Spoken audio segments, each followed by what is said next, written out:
তাহলে কি করবো বলো ঠাম্মি? আরে আমি যখন জানতে পারলাম আমার মাকে টার্গেট করা হবে, আমি কি কখনো আমার মাকে টার্গেট হতে দিতে পারি তুমি বলো? আমি আমি না কিছুতেই আমার মাকে হারাতে দেব না। আমি কোনো মতে আমার মাকে হারাতে চাই না ঠাম্মি আর। কিন্তু কিন্তু তোমরা চেঞ্জটা করলে কখন? হ্যাঁ, তোমরা কখন চেঞ্জ করলে? আমি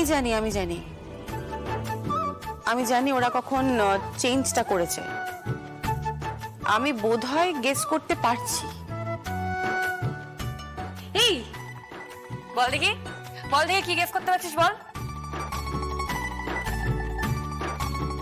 তুমি যখন মল্লিকা রায়চৌধুরীর সাথে গিয়ে কথা বলছিলে তখনও তুমি তোমার সাজেই ছিলে।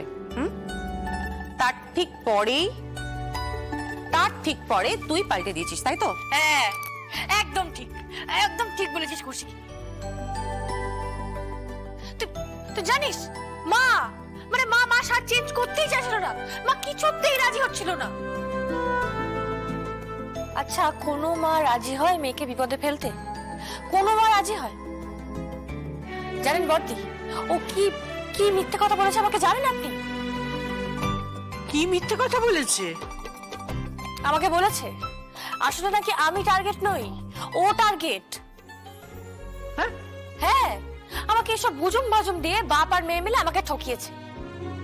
এই বাবা না তা কি করবো বলো মা? তা কি করতাম? আরে কি করতাম, মা রাজি হচ্ছিল না। তারপর শেষে বাধ্য হয়ে বললাম যে আমার বাবা বুঝিয়েছে, বাবা অনেক করে বুঝিয়েছে, তারপর গিয়ে মা রাজি হচ্ছে জানিস। তারপর গিয়ে মা রাজি হচ্ছে সাজ চেঞ্জ করতে। এই তুই কিন্তু তোর মাকে ডাহা ঠকান ঠকিয়েছিস। হ্যাঁ কি করছে কি? আরে তা আমি কি করতাম তুই বল? আমার মা সবে অসুখ থেকে উঠেছে, তুই ব্যাপারটা বোঝার চেষ্টা কর। আরে মার পক্ষে সম্ভব পুরো ব্যাপারটা একা একা সামলানো মার পক্ষে এরকম? চুপ কর তুই। এখনো না তোকে তুলে একদম আছাড় মারতে পারি। হ্যাঁ একদম দু হাতে সমানভাবে বন্দুক চালাতে পারি, বুঝেছো তো? জানি আমি। হ্যাঁ বুবু মা তো তাই। তাও ভালো, শেষ রক্ষা করা গেছে। আচ্ছা হ্যাঁ রে, স্বয়ম্ভু কোথায়? ও ডিপার্টমেন্টে আছে, এখনো বাড়ি ফেরেনি। ও আসলে যাদেরকে তখন অ্যারেস্ট করেছে না তাদের জিজ্ঞাসাবাদ করছে। ওদের জিজ্ঞাসাবাদ করার কিছু নেই জানেন বর্দি। এই পুরো ঘটনার পেছনে রয়েছে ওই